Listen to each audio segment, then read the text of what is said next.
you are tuning in. Welcome to today's webinar. So I want to take this special opportunity to welcome all of you, my fellow professionals, for sparing your time, creating your time, so that you can purpose to be with us tonight in this SPEAR webinar session tonight. So tonight we decided that we are going to start this session at exactly 7. We want to keep time, so stay tuned. There's a lot which is in offering for us. So I know the last session which we had, it was on therapeutic mainstay in PUD. It was a very interactive session. We learned a lot, and I believe that today is not going to be any different from there. So, good evening, distinguished colleagues, and welcome to tonight's PEER webinar, brought to you as an educational initiative by Sun Pharma in collaboration with KPA, Kenya Pharmaceutical Association, Rift Valley Branch. My name is Dennis Okoth, your colleague, a pharmaceutical technologist, and of course, it's my absolute pleasure to be your moderator today. So, as we all know, every single day across our community, pharmacies and hospitals, outpatient departments here in Kenya, we dispense NSAIDs for pain, severe arthritis, and post-surgical management. But with great analgesic power comes great mucosal responsibility. Tonight, we are deep diving into a topic that directly impacts our daily clinical decisions and patient safety protocols, NSAID induced ulcers and role of PPIs in gastroprotection. So, before we dive in, let me see from the chat box. Kindly tell me where you're tuning in from. Let me know where you're tuning in from. You can also tell us where your pharmacy is located. Share your pharmacy location quick so that I can confirm that. Bernard Kipngeno from Nairobi, thank you so much. So let's interact a little bit before we start. Beth Kiari from Molo, thank you so much. Daniel from Roiro, Eldoret, Mombasa. That's Crispanas Gatti, Timothy, Hilary from Nakuru, and Ezra. Thank you so much. Clearly, today's webinar session is being streamed across the country from all counties in our country, Machakos, Nakuru, everywhere. So thank you, fellow professionals, for tuning in for tonight's interactive session. So before we start, we would love to put the house to order. And to actually do that, I'll actually want to take this opportunity to welcome the chair of KPA Rift Valley Branch, of course, Mr. Douglas Omosa. Mr. Douglas Omosa, kindly welcome. Talk to us members. You can tell us, just basically introduce to us basically something about KPA Rift Valley Branch. So this is your opportunity. So Chair, karibu sana. You can also introduce your team. Karibu sana, Chair. Thank you so much, Dennis. My name is Douglas Omosa, as you rightly heard, the Chair Rift Valley Branch, who covering 6 counties. That is Nakuru, we have Bomet, we have Kericho, we have Narok, we have Baringo. We are 6 of the counties in the country. But that notwithstanding, I would also want, before I introduce the team, to make a quick announcement, and I hope Dennis will get another chance for those that will be joining us late for this similar announcement. I see most of you have asked whether this event is on the portal. I want to confirm here today that we have a slight delay. The meeting is currently in approval stage. We hope this should be concluded tomorrow. We expected this to be done today, but unfortunately, the meeting has not been approved. That said, it simply means that when tomorrow comes, do it as your first thing in the morning, or rather tomorrow, because I know by tomorrow we should have this approved, so that we move on together in terms of awarding of the token. That said, I would want to introduce my team, and I would want to give this opportunity to my organizing secretary, the branch organizing secretary, to speak. Karibu sana bwana Julius.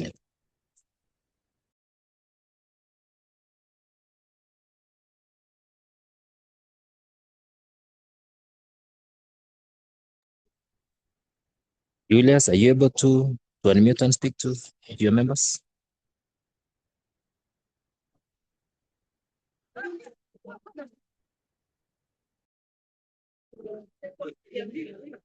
So I would assume there is a challenge with the mic. I'm asking anyone in the team from Rift Valley Branch Executive Committee to unmute and speak if you're able to. Bwana Chair, it's only Julius who's joined. The rest of the team is yet to join. Julius, are you able to unmute? Yes, good evening, colleagues. I'd like to take this opportunity to greatly thank you and welcome you to this exciting session. Remember, without you, this session could not kick off. So, as a chair has alluded earlier, I don't want to repeat what he has said. Kindly ensure that you subscribe to the portal tomorrow, the first thing in the morning. And I want to welcome you all, and let be a learning and exciting session. Back to you, Chair. Thank you. Thank you so much. And if you have a friend, kindly invite them. For those of us who have been here, we know the kind of learning that we've had in these meetings. So I urge that if you have a friend, to also invite this friend so that we can all learn together. So that is it from us, and I would want to hand over the mic to Dennis to keep moderating. Thank you so much, Bana Dennis. Thank you so much, Mr. Chair, and thank you for actually talking to us and informing us more about that. So at this juncture, I would want to actually also take it to welcome Sun Farmer representative, Bernard. Bernard, kindly, karibu sana, and you can say something. Thank you very much, Dennis. I want to welcome everyone to this particular SPEAR series. This is the 6th series in this particular program which we have that is tailor-made to ensure that we are enriching our knowledge, and we are really proud that we are able to associate with KPA, and in this particular event we are really happy to be in collaboration with KPA Rift Valley. I want to welcome you to this particular SPEAR program. I know it's going to be quite informative. We have a well-experienced speaker who will be able to take us through the topic of the day. Mine is to really wish you all the best as we listen to this particular talk today, and be able to really help our patients when they come to our counters. At Sun Farmer, we are really proud to be able to associate with all the professionals, and we request and we really believe that in as much as we are there, we also believe in these particular forums where knowledge is exchanged. We also request that you keep on tuning to this particular webinar series. It's very informative. Please tell a friend to log in so that we can join together. Otherwise, we are looking forward to a very interactive webinar series. Today, it's about NSAIDs induced ulcers and the PPIs. Last week, we had a very interesting session with GAD, and I'm sure this is just a continuation of what we've been learning all through. With that, I want to say karibu, and let me give back to Dennis. Back to you. Thank you so much, Bernard. Highly appreciated for that communication. So, members, I know most of us who attended last session, you were very excited about it. We had a very special session last time whereby we had some goodies which were actually in stock for members. We had an interactive session. So today, we are promising you that it's not going to be any different. We still have a lot of goodies for you. So it's going to be an interactive session, and we are going to learn together. So just to live to my promise, I'm going to start by throwing in the first question. This will actually be a recap on what we learned last week. So this is how we are going to award the winners. The first 5 people who will be typing very fast on your screen, we will be selecting winners randomly based on the first answers which we get in the chat box. So be very quick to actually answer this question. So Bernard, let me share with me the screen. So the question is on our screen. So basically, this is the question. Just a minute.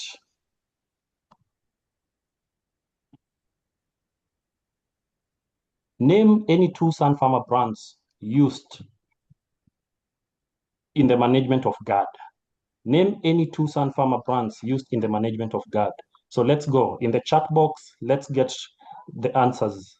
The answers, actually, the winners will be announced here live when we are listening. So Sir Alvin Sochieng, Sompras IT and Pantosid, Charles Njoroge, Pantosid, Jet Komei, Beatrice, keep those answers coming. Keep those answers coming. Yes, Felix, I see you. Boniface, I see you. Pamela, thank you so much. Thank you so much. Name any two Sun Pharma brands used in the management of GAD. Steve Oluoch, I see you. Two, any two. Remember, let's follow instructions. Any two. So thank you guys. Thank you guys. I promise that today we are going to keep time. So I feel like Bernard from that list, as guys from the Nini will be getting the answers. So you'll be sharing with us our winners today. So Bernard, when you are ready. Correct, Dennis. I think as we go through the chat box, probably we can invite our speaker. Then we will be able to tally as we move along. Okay, that's okay. So thank you guys. As we continue typing there, this actually to help us unpack the clinical complexities of mucosal protection. We are honored to have a seasoned gastroenterologist expert leading our core webinar tonight. So our speaker is Dr. Anthony Amimo Abuya. He's a specialist in internal medicine, a fellow of the East, Central, and Southern Africa College of Physicians, and also holds a Master's of Science in Gastroenterology. Dr. Abuya deals firsthand with the structural clinical consequences of the unshielded NSAID use, making him uniquely equipped to sharpen our pharmaceutical care protocols today. So, Dr. Abuya, our colleagues across the country are fully locked and eager to learn from you tonight. It's now my honor and pleasure to welcome you to take us through this SPEAR webinar tonight so that we can actually learn and also interact at the same time. Karibu sana daktari. Let's continue interacting. Karibu. Thank you, Dennis. Thank you, Bernard. Thank you for the team from KPA Rift Valley. Thank you for the honorable introduction. So without further ado, I think I'll just share my screen so that we can immediately start. Oops.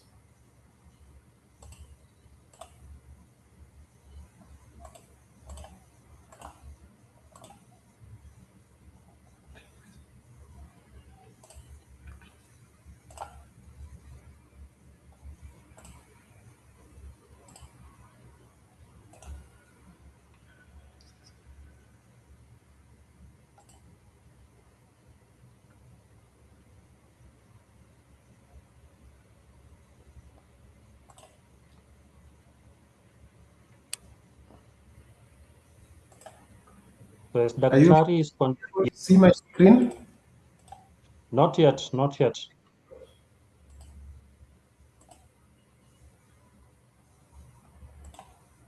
So I think something must be wrong.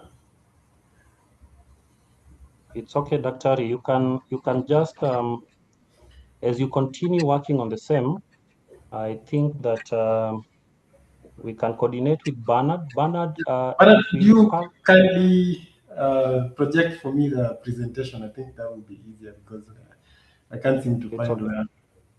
It's okay. That's in order. So Bernard, are you in a position to facilitate the same?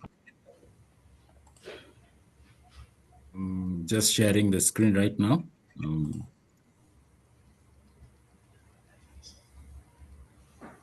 Confirm if you're able to view the screen, Dr. Abuya. Yes, thank you. I can see the screen clearly. Yes. So welcome everybody. I hadn't taken the opportunity to welcome you guys.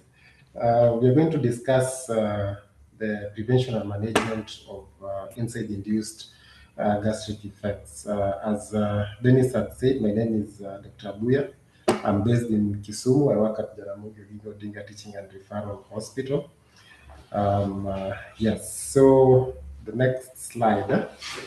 Our presentation will cover mainly 6 areas. The epidemiology and clinical burden of NSAID-induced gastric injury. We'll also talk about the pathophysiology, including ion trapping and COX inhibition. Then we'll be able to cover patient and medicine-related risk factors. We'll talk about prevention and management strategies, formulation consideration like enteric coating, and then finally we'll have key takeaways, including counseling and pharmacovigilance. So let's begin by looking at the clinical burden. So next slide. So to understand the scope of the problem, we first need to look at the epidemiology and the silent nature of this injury. Okay, next slide. So in this chapter, we are going to focus on the epidemiology and the characteristic of NSAID-induced gastric injury.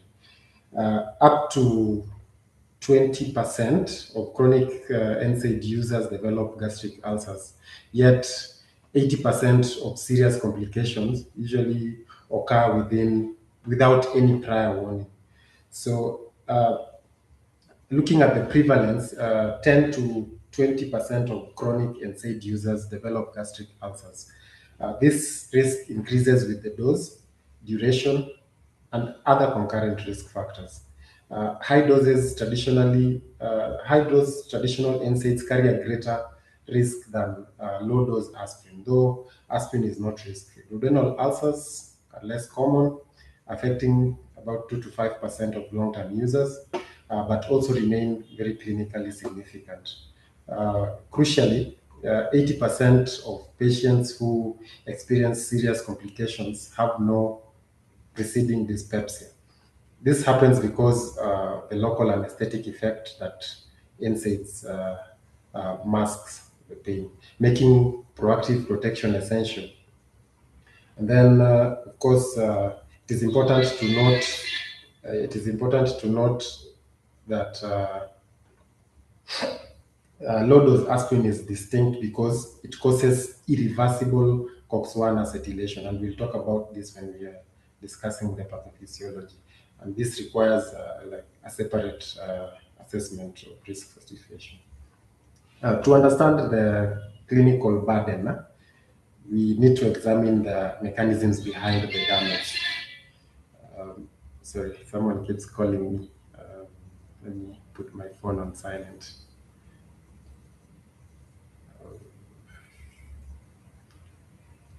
Okay. Yeah, so next slide. Thank you. So this chapter will cover the pathophysiology of NSAID gastric injury. The NSAIDs damage the gastric mucosa through 2 distinct mechanisms. We have the direct local toxicity known as ion trapping, and then there's also the systemic toxicity through the depletion of protective prostaglandins. We will explore the mechanisms of ion trapping. This diagram illustrates local toxicity through ion trapping. In step 1, it begins in the gastric lumen where the pH is between 1 and 2. Because most NSAIDs are weak acids with pKa between 3.5 and 5.5, they remain unionized and lipophilic in this environment. Then in step 2, this lipophilic form freely diffuses across the apical membrane and enters the gastric epithelial cell. Moving to step 3, once inside the cytosol, where the pH is neutral and roughly at about 7.4, the NSAID dissociates into an ionized hydrophilic form. It cannot cross the lipid membrane to escape, so it becomes trapped intracellularly. In the final step, this accumulation uncouples oxidative phosphorylation, disrupts mitochondrial ATP production, and leads to direct cell necrosis. For formulation scientists, the key insight here is that while topical and enteric coated formulations can reduce local irritation, they cannot prevent the systemic prostaglandin-mediated injury once the drug is absorbed. This leads us directly to the systemic mechanism of injury, which is driven by COX inhibition. So next slide. Before we talk about the COX inhibition and the pathophysiology, we had a poll that was sponsored again by our very able sponsor, Sun Pharma. It's a question that asks about which enzyme is responsible for the synthesis of prostaglandins that protect the gastrointestinal mucosa.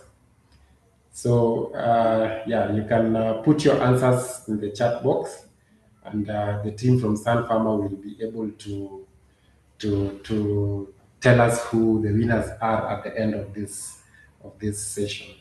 So we can move ahead, Bernard, to the next slide.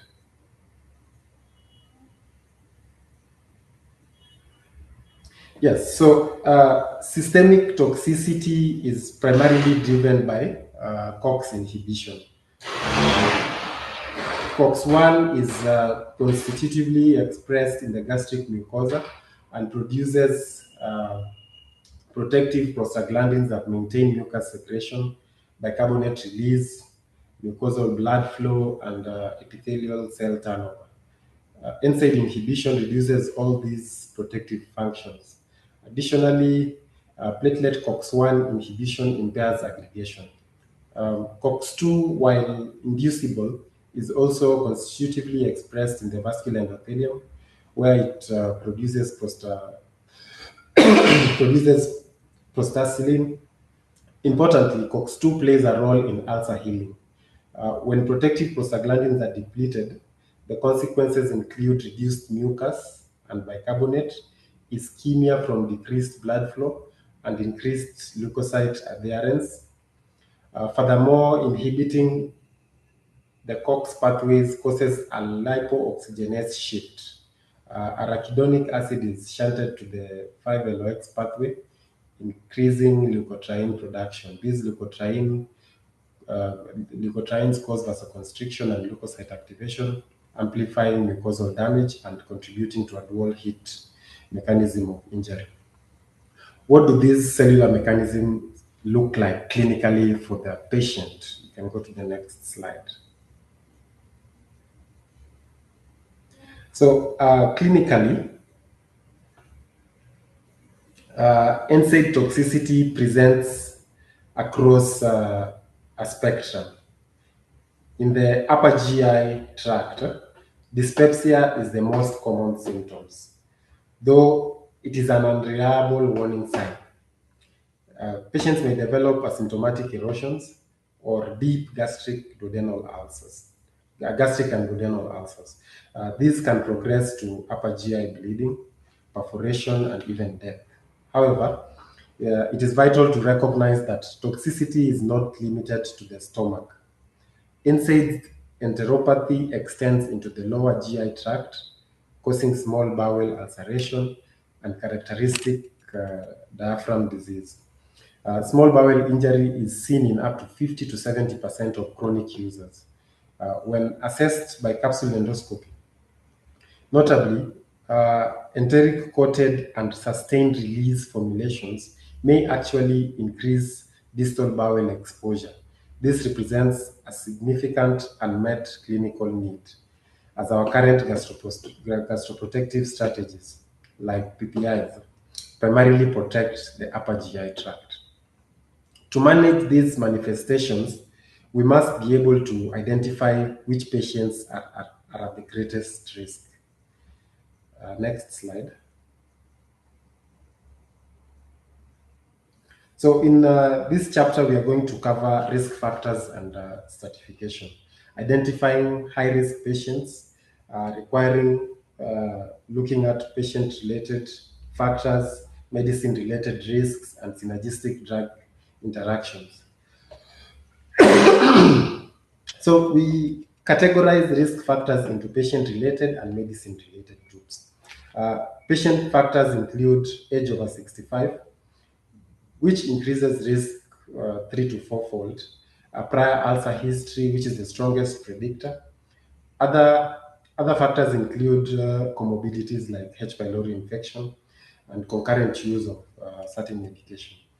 Medicine-related factors include high NSAID doses, long duration of use of NSAIDs, and combining NSAIDs with corticosteroids or SSRIs.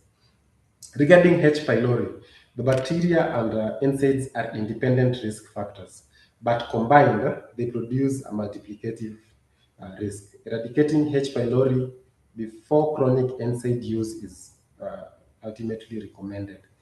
Based on these factors, we stratify patients into low, moderate, or high risk categories to guide therapy, ranging from using the lowest effective NSAID dose in low-risk patients to avoiding NSAIDs or combining them with PPIs in the high-risk patients.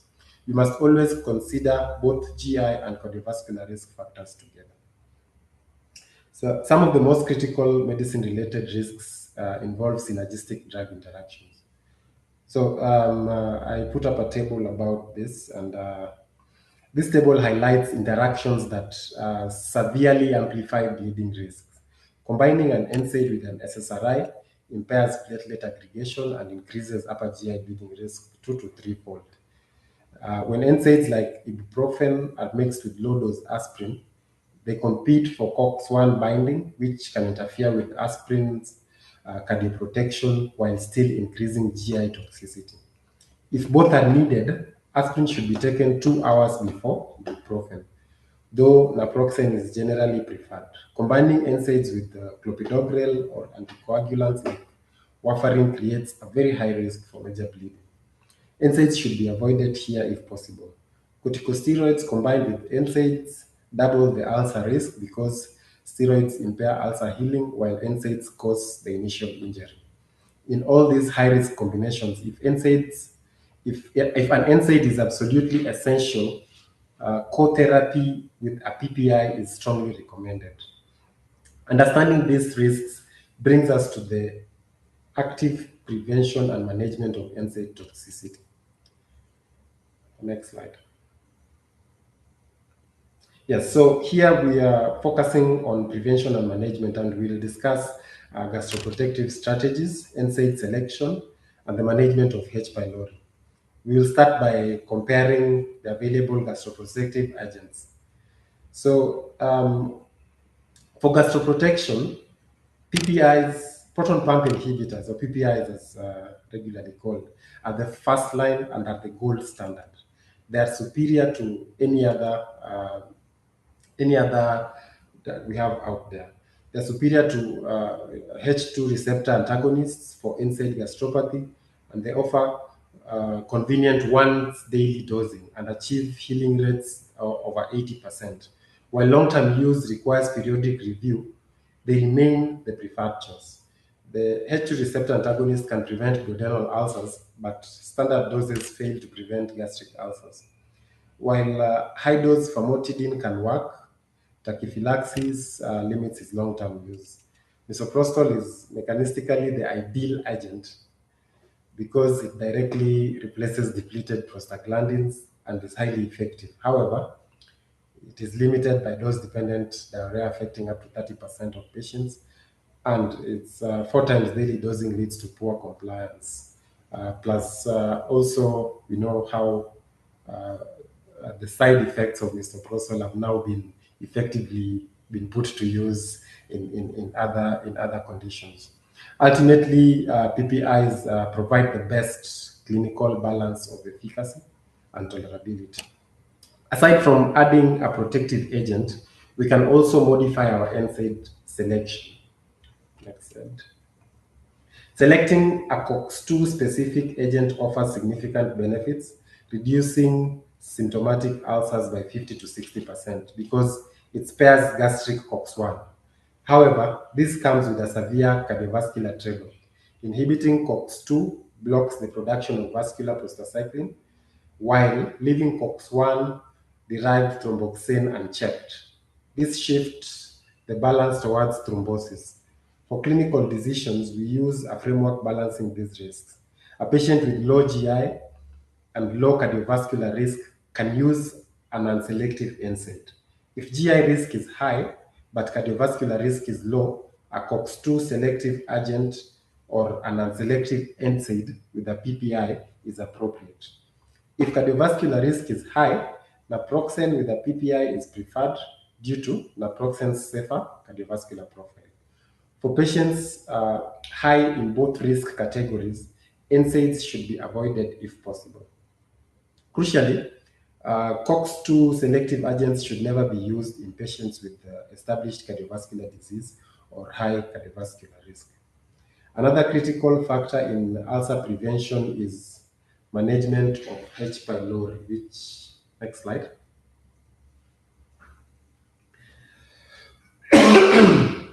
As we touched on earlier, H. pylori and NSAIDs are independent risk factors that have a multiplicative effect when combined. H. pylori causes damage through its own inflammatory cascade and increases gastric mucosal cell apoptosis, while it does upregulate COX-2, which could theoretically be protective. This is offset by the NSAID's COX inhibition. Clinically, this means we should test and eradicate H. pylori before initiating chronic NSAID therapy in high-risk patients. For formulation scientists, it is interesting to note that during eradication, PPI co-therapy is used not just for mucosal healing, but because raising the intergastric pH optimizes the bioavailability and efficacy of the co-administered antibiotics. This focus on how drugs perform in the gastric environment leads us to important formulation considerations. Next slide. Chapter 5. So this focuses on the formulation consideration. It is critical for pharmaceutical technologists to understand why enteric coating and modified release technologies do not eliminate serious GI risks. So let us examine these limitations. A common myth is that enteric coating completely protects the stomach. While it is true that enteric coated NSAIDs dissolve in the duodenum, thereby reducing local mucosal irritation and dyspepsia, this only addresses the local mechanisms of injury. The reality is that systemic COX-1 inhibition still occurs. Once the drug is absorbed in the duodenum, it circulates systemically, depletes prostaglandins, and reduces mucus and blood flow in the gastric mucosa. Therefore, enteric coating does not reduce clinically significant ulcers or GI bleeding. To address this, emerging formulation approaches are being developed. These include nitric oxide donating NSAIDs designed to maintain mucosal blood flow, phospholipid-associated NSAIDs to mimic natural membranes, and fixed dose combinations that pair an NSAID directly with a gastroprotective agent in a single pill. When these preventive measures fail, we must know how to clinically manage suspected ulceration. The management of suspected NSAID-induced symptoms follows a three-step process. Assess, intervene, and then prevent. First, assess the severity, check for red flags like bleeding, review concurrent medication, and test for H. pylori. And next, intervene. If the NSAID can be stopped, discontinue it immediately and start a PPI or a H2 receptor antagonist for healing.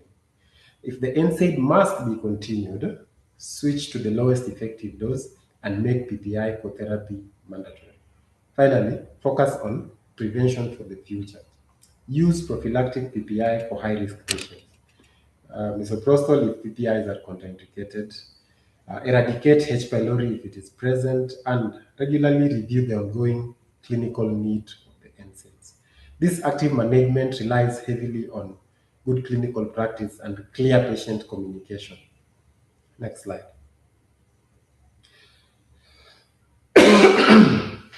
So, another question that will hand you gifts from our sponsors tonight.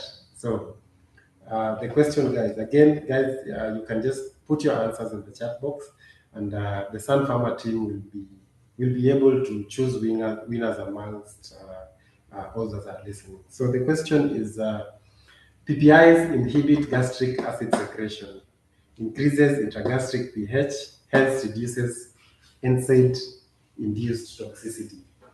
Is this true or false? So I can see the answers are coming in. Mercy, Brian, Kipkirui, Frida, Nicholas, Julius. Thank you guys for making this session very interactive. Keep the answers going. Yeah.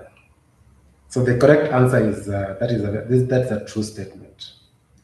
So in our next chapter, and our final chapter to say, we are going to cover clinical practice and key takeaways. Pharmaceutical technologies play a very critical and a vital role in safe NSAID use through patient counseling, identifying red flags, and participating in pharmacovigilance. Here is what you should be communicating to patients. Next slide. Yes, so patient counseling is a core responsibility. Advise patients to take NSAIDs with food to reduce dyspepsia, but clarify that this does not lower their ulcer risk. Warn them never to combine two NSAIDs, including over-the-counter remedies that might contain hidden ibuprofen. Crucially, emphasize that enteric-coated tablets must not be crushed or split, as this destroys the formulation.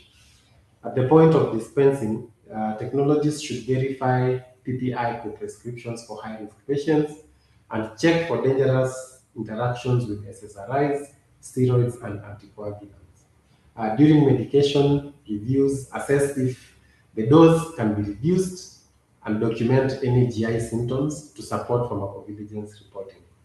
While counseling, it is imperative to teach patients to recognize severe warning signs, which brings us to the next slide.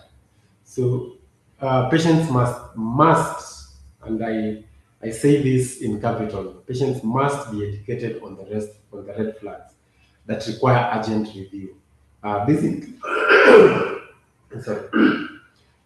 These include hematemesis or vomiting blood, melena or black tarry stools, signs of anemia such as unusual fatigue or pallor, severe worsening abdominal pain, syncope, or unexplained weight loss are also major warning signs.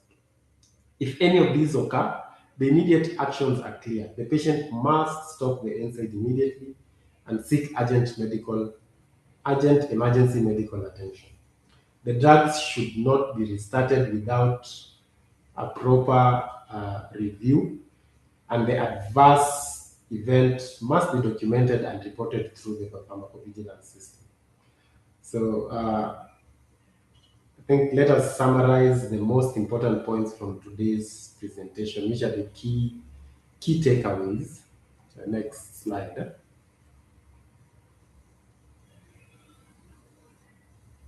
Next slide, Bernard. Yes, so the key takeaways from today's presentation include, first, NSAID gastric injury is primarily systemic due to COX-1 inhibition, meaning formulation changes cannot fully prevent this. Secondly, enteric coating delays dyspepsia, but it does not prevent systemic ulceration. Then the third key thing is our first line gastroprotection remain to be PPIs. Then fourth, COX-2 selective agents reduce GI risk but increase cardiovascular risk, making patients certification essential. Then again, H. pylori interacts multiplicatively with NSAIDs, so eradication reduces the risk. Then drug interactions severely amplify bleeding risk. And then finally, pharmacovigilance is a professional responsibility to each and every one of us. always default to the lowest effective dose for the shortest necessary duration. I have included my clinical references supporting this presentation. If you would like for me to share this presentation, you can also liaise or we can get in touch with the Sun Pharma team or the KPA team from Rift Valley. I will share with them the presentation, and then they can also share with you guys widely on. So this slide, this last slide, lists the evidence-based guidelines and pharmacological literature supporting today's presentation. Please note that specific prevalence and complication statistic referenced earlier needs to be verified with our local protocols. So thank you so much for your attention. And I hand over back the program to the team from Sun Pharma. Thank you so much. Thank you so much, Dr. Abuya. That was a very well-informed and comprehensive talk that we just had. So I believe that fellow professionals, up to now, we've learned a lot on the role of PPIs in gastroprotection and NSAID induced ulcers. So having said that, I believe that now is the moment whereby I welcome the Sun Pharma team. So Bernard, once again, I will want to welcome you to take us through the product presentation session. And this is also another interactive session and a session where we learn more about more products from Sun Pharma, which includes most of these GI medication which they have. So back to you, Mr. Bernard. The session, you're now live. Karibu sana. Thank you. Thank you very much, Dennis. Thank you very much, Dr. Abuya, for that crisp, to the point presentation talk on NSAID induced ulcers and how we really need to prevent. I'm sure when you look at the space of analgesics, painkillers, NSAIDs becomes the main product. I think most of the attendees today, the delegates are dispensing over the counter in terms of prescriptions, in terms of even the over-the-counter dispensing and recommendation. It's quite huge. And actually, this is something which is very important, that we need to be able to protect our patients through having a gastroprotection with a PPI. So thank you very much, Dr. for that. We are really honored to have you have this particular talk today. Now, before I proceed, I have two questions, two poll questions, which I want to float to the audience. And after that, I'll be able to share some of the offerings which we have from Sun Pharma that are very key in ensuring we manage our patients, and some of the indications which presents to our counters, we are able to really come in very strongly to offer quality medicines to ensure that we are reaching more lives and touching more patients, more people. And so we are up to the fourth poll, which we have in this series. I just want to highlight that right now we have a price reduction when it comes to Sompras. That is esomeprazole from Sun Pharma, Sompras 20 and 40. And so the fourth poll is, what is the current trade price for Sompras 20 and Sompras 40? If you remember, we talked about this in our previous SPEAR. It was also one of the questions we had talked about in the previous SPEAR program. So what is the new trade price when you talk about Sompras 20 and Sompras 40? Sompras is a esomeprazole from Sun Pharma. And we are having quite a number of responses from our delegates. We are having quite a number of responses. Thank you very much for those questions. And of course, the correct answer is, currently we've sliced our prices for our esomeprazole, that is Sompras 20 and 40. The prices has been slashed up to 60%. So when you look at Sompras 20, currently it is trading at 450, and Sompras 40, it is currently trading at 650. Remember, this is a pack of 30s. So it is sufficient to take the patient for a whole month. So I can see quite a number of people have responded nicely. Moshoki Namekuona, Stephen, Julius, and we've seen some Winfred, correct answers. The second poll question is, you remember we at Sun Pharma, we are the home of the Kenyan's leading brand, and that is Brustan. So this poll 5 talks about Brustan. So what is the strength of paracetamol and ibuprofen in Brustan tablet? If you are in the premise right now, that is at your premise, you can refer to a pack of Brustan at your counter. And if you don't have a pack of Brustan, make sure tomorrow you put an order to our leading distributors to have a few packets of Brustan in your counters. So Brustan is the brand that is used for management of mild to moderate cases of pain and fever. We have, again, Brustan suspension and tablets. So what is the strength of these ingredients? We have quite a number of people who have responded. Yes. So my team is already on this, and we will be able to announce the winners as we close this particular meeting. Now, I just want to bring to us some of a few. Of course, the answer to this is Brustan has ibuprofen 400 milligrams plus paracetamol 325. These two are combined to ensure that your patient are able to get the relief which they need. And my name is Bernard Kipngeno. I am part of the marketing team here at Sun Pharma. Just a glance at who we are here at Sun Pharma. We are a leading global specialty generic company with operation in more than 100 countries all over the world. In key markets, we are ranked quite high in terms of being able to innovate, bring branded generics, and even APIs. And in key markets, including USA, we are ranked 13th.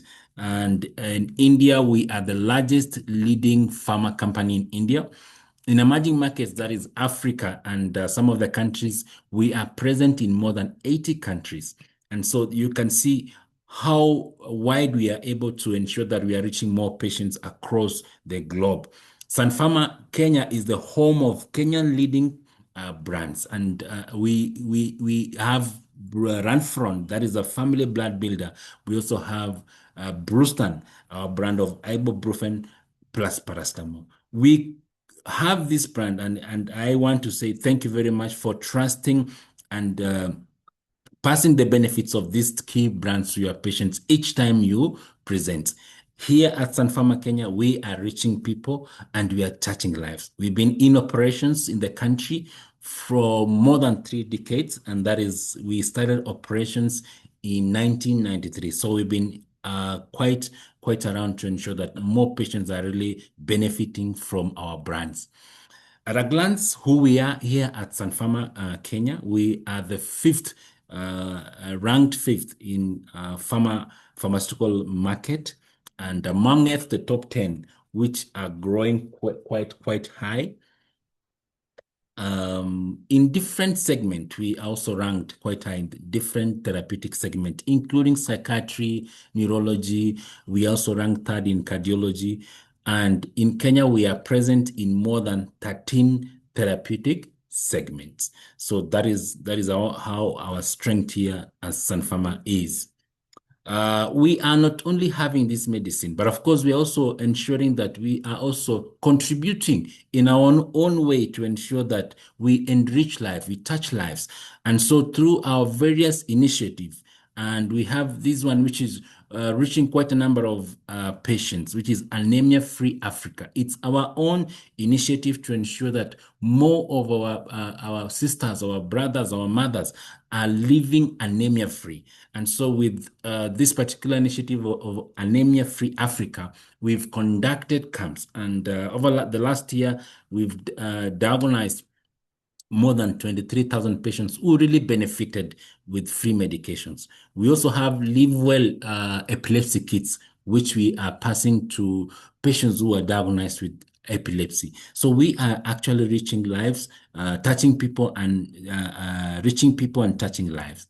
As I mentioned, we are present in different therapeutic segments. Of note today, I just want to mention that we have our brand called Sompras. Sompras is the brand of esomeprazole for the management of acid peptic disorders.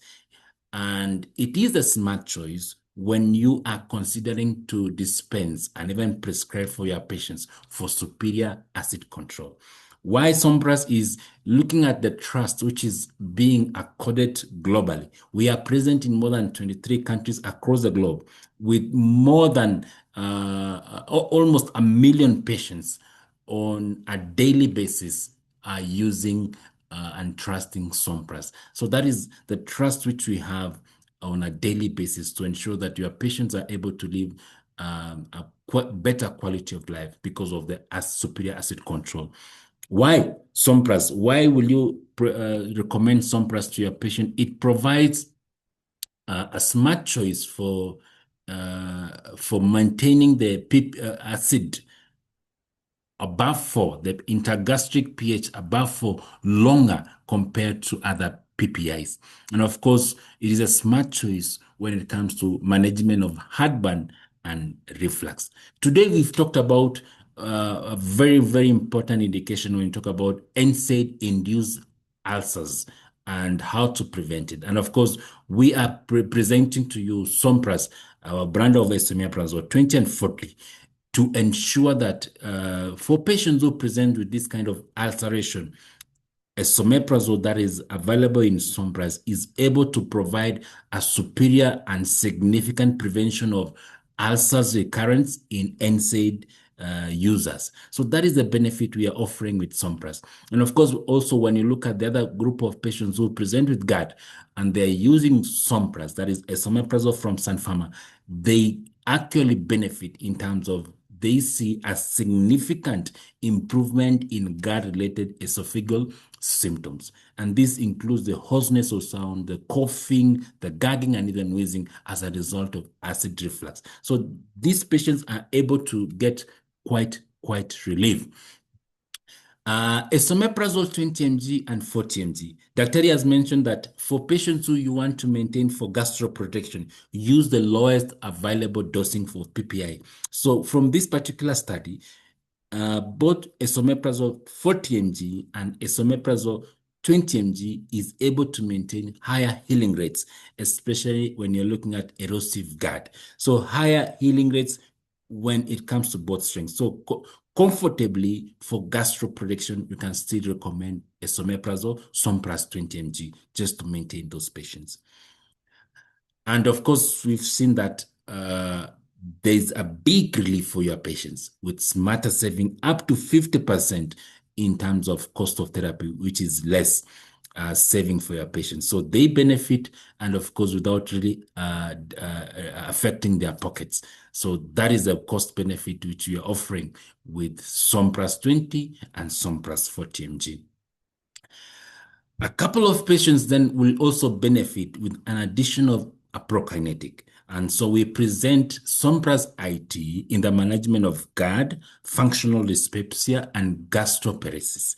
So we are saying control acid at the same time, promote motility. Etopride is much superior to domperidone. So we recommend that whenever you get patients of functional dyspepsia, gastroparesis, prescribe this particular combination of esomeprazole plus etopride 150 mg. Sompras IT. Esomeprazole controls the acidity, while etopride controls motility. It is superior to domperidone 1 because it provides significantly improvement in postprandial fullness, especially when you're talking about functional dyspepsia patient. And definitely it improves the early satiety for this class of patients with less incidence of side effects. So we have Sompras IT. And of course, we've seen also that NSAID can really exacerbate the cases of acid-induced ulcers, NSAID-induced ulcers. And so it's very important that we eradicate H. pylori. So we have the superhero team to combat H. pylori. And we present to you Sompras kit. It's a triple therapy, levofloxacin based, to ensure that we eradicate H. pylori. It is recommended by the key guidelines, including the American College of Gastroenterologists. And when you look at the challenge of resistance, levofloxacin-based kits, that is Sompras kit, is quite efficacious when you are looking at cases of resistance H. pylori cases. And of course, efficacy is comparable to bismuth quadruple therapy without giving a lot of side effects, without giving a lot of drugs to the patient. So we recommend that at your counters, please keep a few packets of Sompras kit for this class of patients. We also have pantoprazole. Pantoprazole is from Sun is called Pantocid. And we're saying befriend Pantocid for precise, powerful, and interaction-free. A number of our patients could be on different medication to manage different medications or indications which they have. And so it is also paramount that you're able to dispense or give something which is not going to interact with their current medication. And so we are offering to you Pantocid, which is an interaction-free PPI. It provides an interaction-free even up to 24 key important drugs that are commonly used for management of the common indications. And it is reliable because it's an OD dose for better patient compliance. And it is also very ideal for co-prescriptions when it comes to co-prescribing with NSAIDs. And definitely it really manages the nighttime heartburn. And so you can depend on Pantocid for long-term use. For a couple of patients who will need a long-term use of PPIs, Pantocid becomes the drug of choice, which you need to recommend. So it controls nighttime GERD and even daytime GERD. Pantocid right now is available in packs of 30s. We also have Pantocid 20 and Pantocid IV.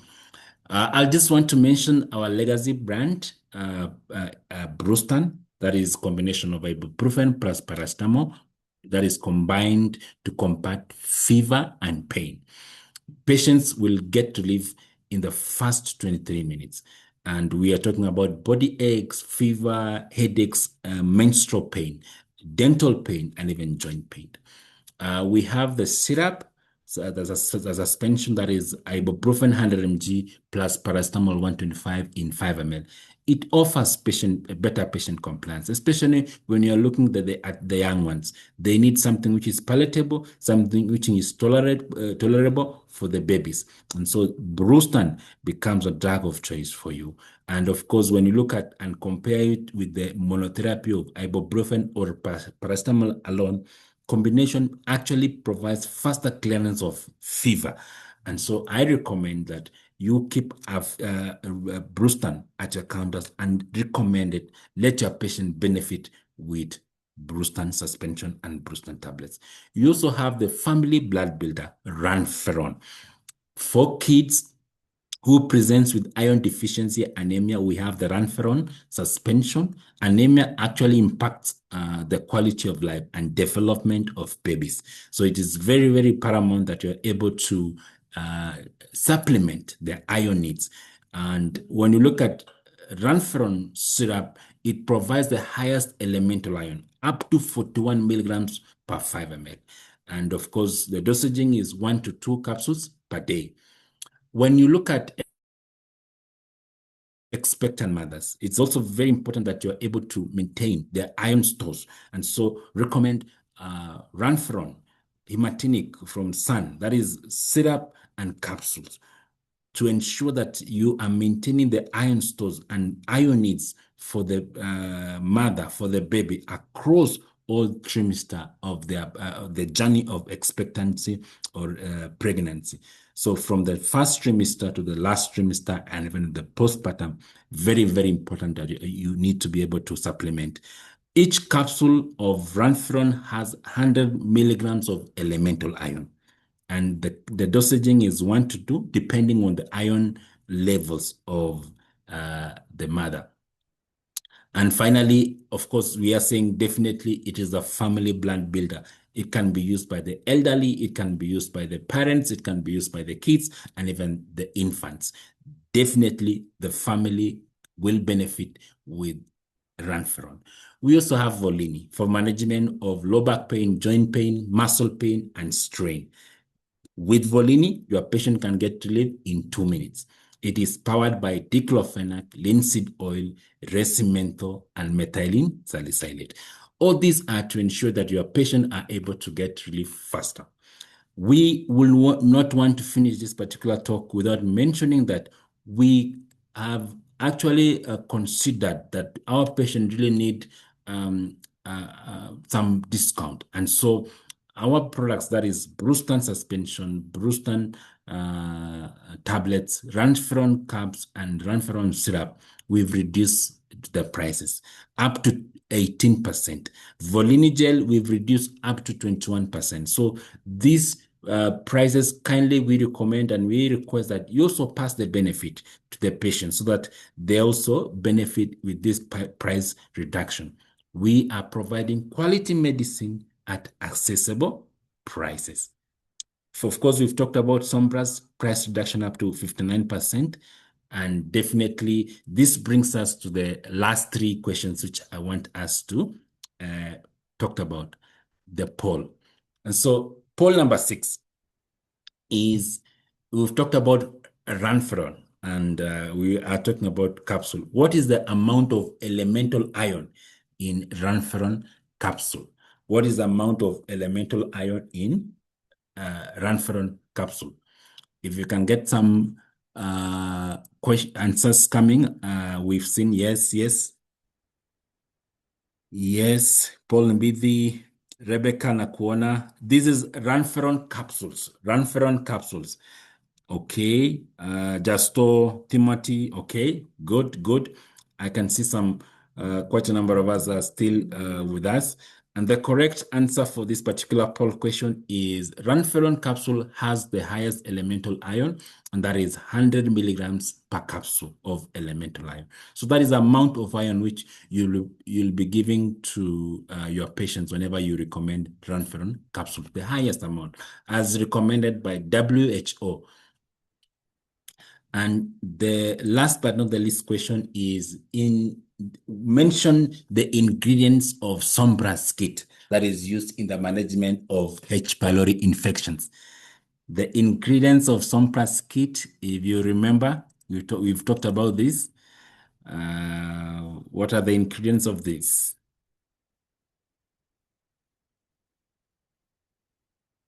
All right, amoxicillin, okay. Amoxil, okay. All right. Correct.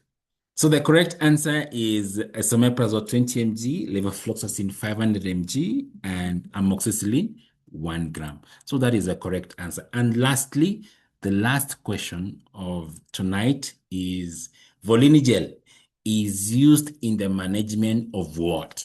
Mention any two where you are able to dispense and recommend Volini gel. Some of the indications are presenting to your counters. Volini gel, okay. Pain and inflammation, okay. I see quite a number of responses there. Okay, all right. Sure. And the correct answer, of course, is any of this. You can recommend Volini gel for low back pain. You can recommend Volini gel for joint pain, muscle pain. You can also recommend Volini gel for sprain and strain. This is my last slide. I want to hand over back to Dennis for the question and answer. I'll be back shortly just to mention the winners for our poll. Thank you very much.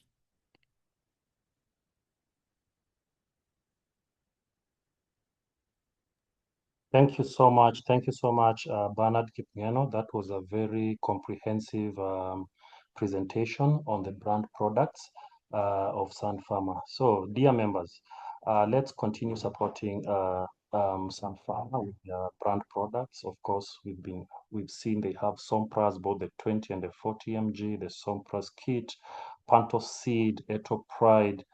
They have quite a number of products here. So the next session will be a Q&A session, and we will be, of course, very prompt and very quick. I love the way today we've kept time. So let's continue being here until when we finish. So, Doc, So this is our session whereby we'll be asking some few questions which members have actually posted on the chat box. So if you still have some few questions for Daktari, feel free to post them there. I'll be reading some of them. So Daktari, one of the questions which I want you to respond to, one of the members, Joel Oyungi, wanted you to actually rewind back on the principle of ion trapping of weak acid and of weak acid on NSAIDs.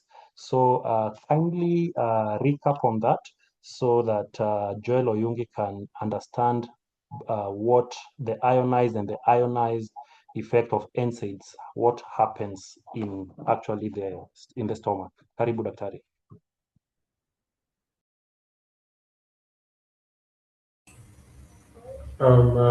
Thank you for the question.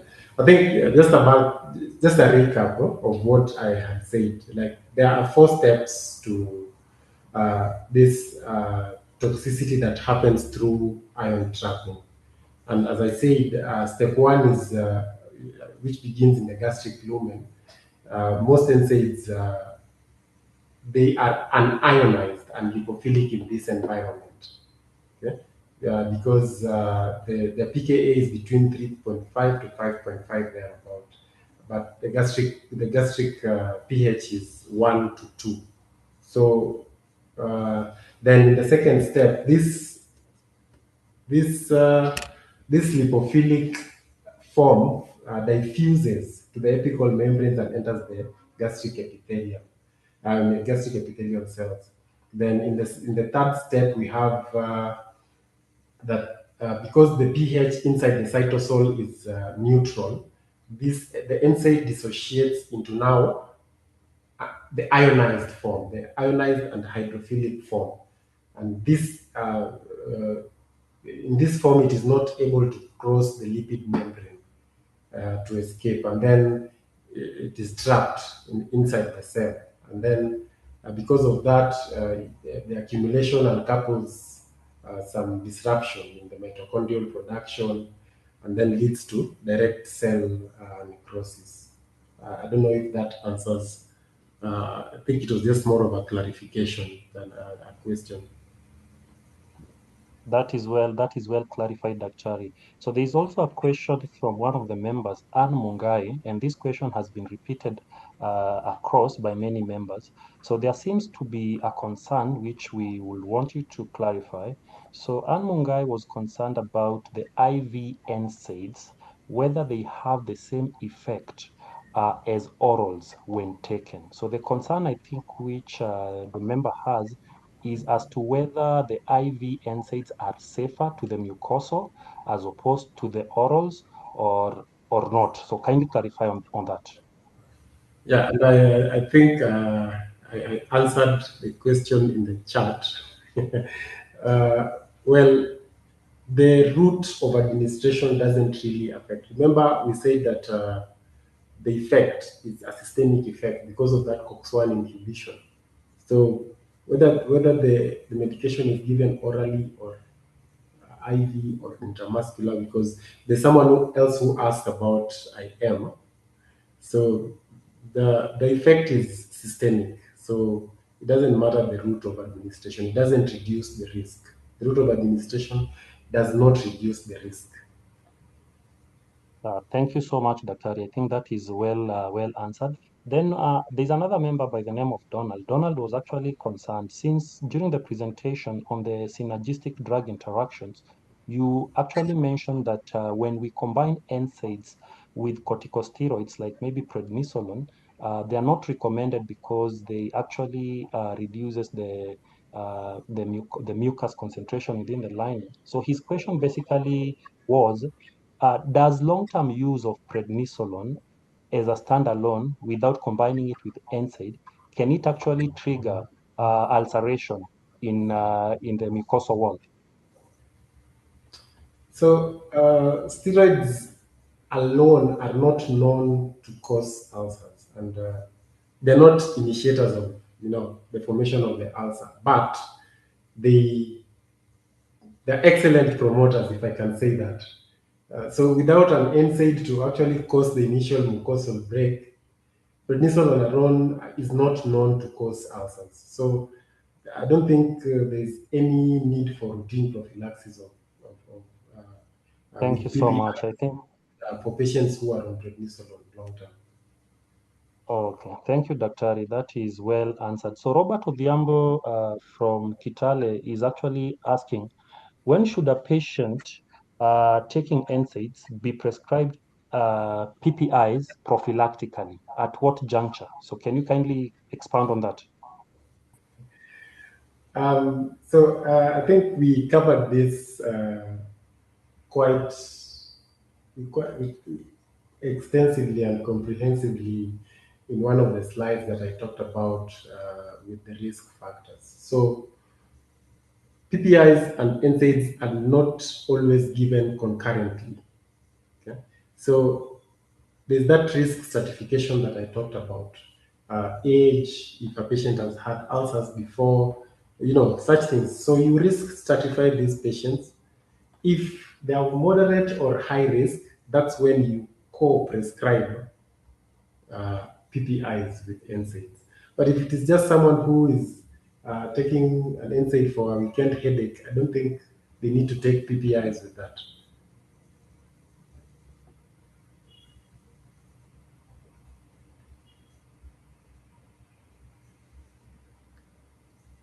Does that effectively answer your question?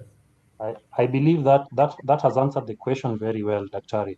So to all members and Daktari, there is actually an interesting debate which has been brought forth by one of our members by the name of Joflix Oko. So Joflix Oko actually is wondering, conventionally, we give PPI some 30 minutes or more before meals, whereas NSAIDs are being given after meals and consequently after the PPI. So a section of clinicians are of the opinion that PPIs should be given after meals and of course, consequently, after NSAID. So Doc, and also this one goes to Bernard and team, what will be your expert advice on this interesting debate, Daktari? I don't know if I should let Bernard go first, but let me try. Let me try. Let me try answer that. So for optimal pharmacokinetics, especially in PPI use, the timing should be separated. So PPI is the reason why they're taken 30 to 60 minutes before food is to ensure that the drug is actively blocking the proton pumps, just as the meal is stimulating them. Okay? So that's the reason why you take them before. Okay. Then NSAIDs, as he's rightly saying, they should be taken later, uh, with or immediately after the meal to minimize the local mucosal irritation. But one thing I think we need to take home is that we must remind patients that eating or taking the NSAIDs with meals only masks the dyspepsia, but it does not prevent the systemic COX-1 inhibition, which is actually the mechanism in which the ulcer is formed, the ulcers are formed.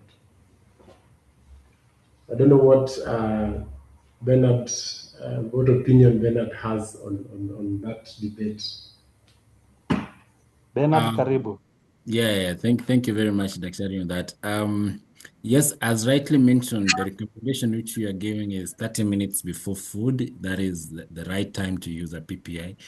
But however, when you look at a couple of studies which are there, it doesn't mean that a patient who takes a PPI after or during meal is not going to get benefited on that PPI. So there's one study which was looking at postprandial and preprandial whenever you take this kind of medication and what is the effect in terms of PPI inhibition for the proton pump. So what actually was there was if you take even with meals, it's not like it's inferior. But however, the benefit which the patient gets whenever he takes earlier, it is by the time he eats already those pumps are the drug is already actively helping that particular patient. Even though even after taking with food, it's still going to benefit the patient. So yeah, but of course the best recommendation as per the pharmacokinetics, as rightly mentioned by Daktari, it is advisable to take it much earlier before food. Thank you so much, Bernard. I believe that Joflix or Oko, from wherever you are, I believe that you've actually gotten some great insights from us, from the professionals. So as we wind up on the Q&A session, so I would like to take this opportunity to give Mr. Chair, Omosa, I'm going to give you exactly 1 minute to actually recap on what you had said earlier regarding the CPDs on the portal, because it's a question which is being asked by most of the members. Kindly join in and clarify on the same as we wind up.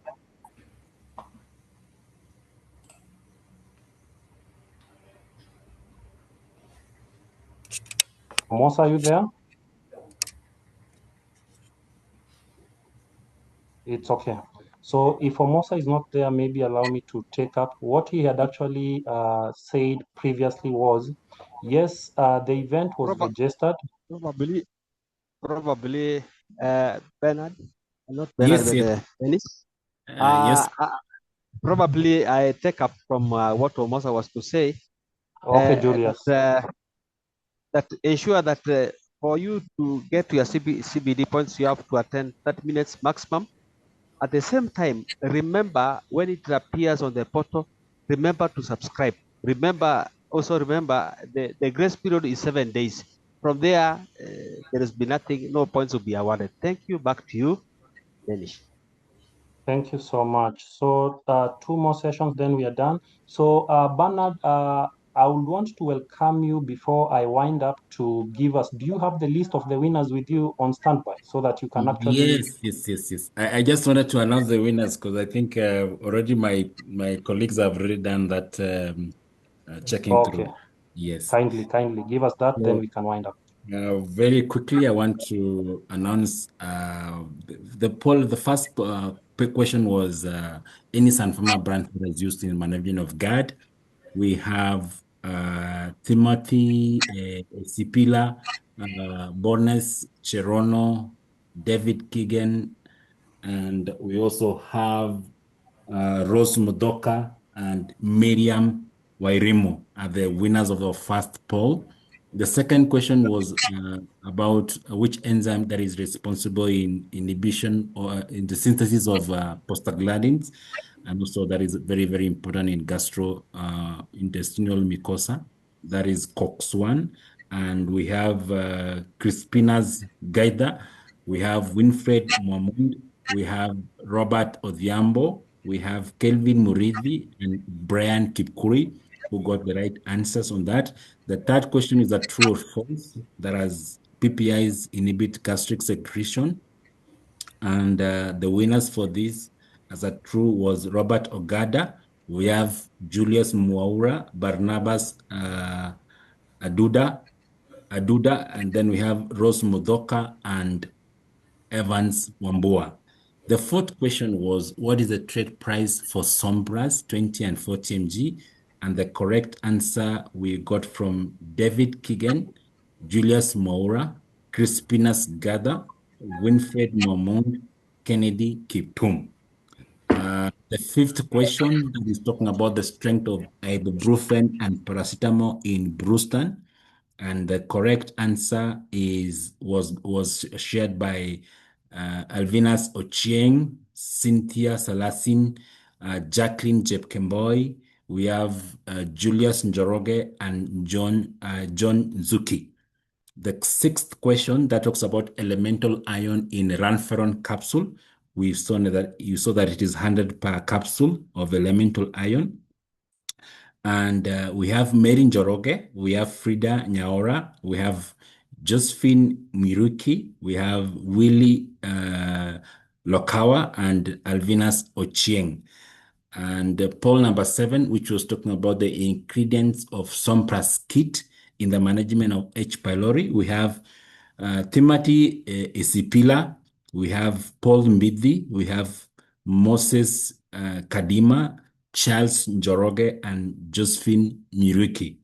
And lastly, when we talk about Volinigel, it is used in the management of which kind of pain.